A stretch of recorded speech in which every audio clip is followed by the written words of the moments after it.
राहुल ज्योति एक शाम दोनों अपने घर के बाहर खेल रहे थे। तभी उनकी मम्मी और राहुल ज्योति जरा इधर आओ जल्दी से। तभी राहुल और ज्योति अपने घर को चले आए। जैसे ही राहुल ज्योति घर के अंदर आए और अपनी मम्मी को मुस्कुराते हुए देखकर, क्या बात है मम्मी, आप इतना मुस्कुरा क्यों रही हो? बात ही कुछ ऐसी है, तुम्हारी नानी का कॉल आया था, आज उन्होंने हमें बुलाया है, कल को हम सब नाना नानी के घर जा रहे हैं। फिर ये सुनकर तो राहुल ज्योति की खुशी आसमान छू गई। चलो पैकिंग शुरू कर देते हैं, नाना नानी के गांव चलते हैं और एंजॉय करते हैं।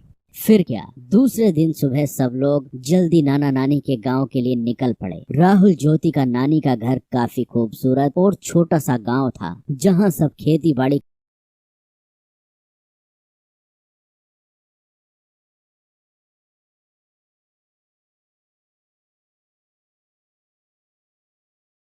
करते थे और प्यार से रहते थे। राहुल ज्योति जैसे ही नाना नानी के घर पहुंचे तो उनके स्वागत के लिए नाना नानी तैयार खड़े थे। राहुल ज्योति को नाना नानी बोले, राहुल ज्योति आ जाओ, हमारे पास को आ जाओ। फिर राहुल और ज्योति नाना नानी के पास जाकर उनसे लिपट गए। फिर खास नाना नानी की बनाई हुई स्वादिष्ट खाना खाकर राहुल ज्योति ने थोड़ी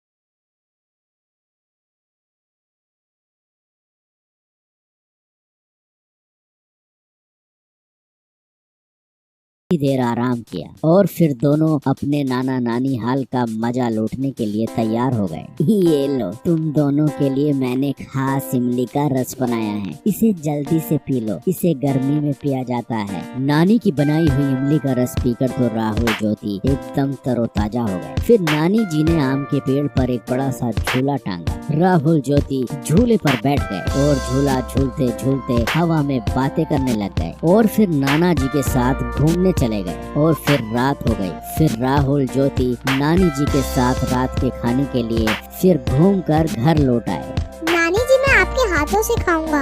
नानी मुझे भी खिलाओ ना। ये सुनकर नानी जी हंसने लगी। ठीक है, मैं तुम दोनों को अपने हाथों से खिलाती हूँ। फिर क्या, राहुल ज्योति ने नानी के हाथ से पेट भरकर खाना खाया और खाना खाने के बाद सब लोग सोने की तैयारी करने लगे। और फिर राहुल ज्योति को गर्मी महसूस होने लगी। नानी जी, घर के अंदर कितनी गर्मी महसूस हो रही है, पंखा भी गर्म हवा फेंक रहा है, आपके घर में एसी भी नहीं है। हमें तो एसी की आदत है, अब तो हमें रात भर नींद नहीं आएगी।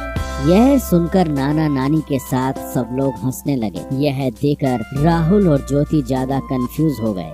आप सब हंस क्यों रहे हो? हमने कुछ गलत कह दिया क्या? ना बेटा ना, तुमने कुछ गलत नहीं कहा। छोटा सा तो हमारा गांव है, हमारे पास एसी कैसे होगा बेटा, लेकिन हमारे पास एक ऐसा एसी जरूर है जो तुम्हारे शहर में नहीं होगा। नानी जी ने फिर जाकर छत पर गद्दे बिछाए और सोने लगे। नानी, हम भी आपके पास सोए।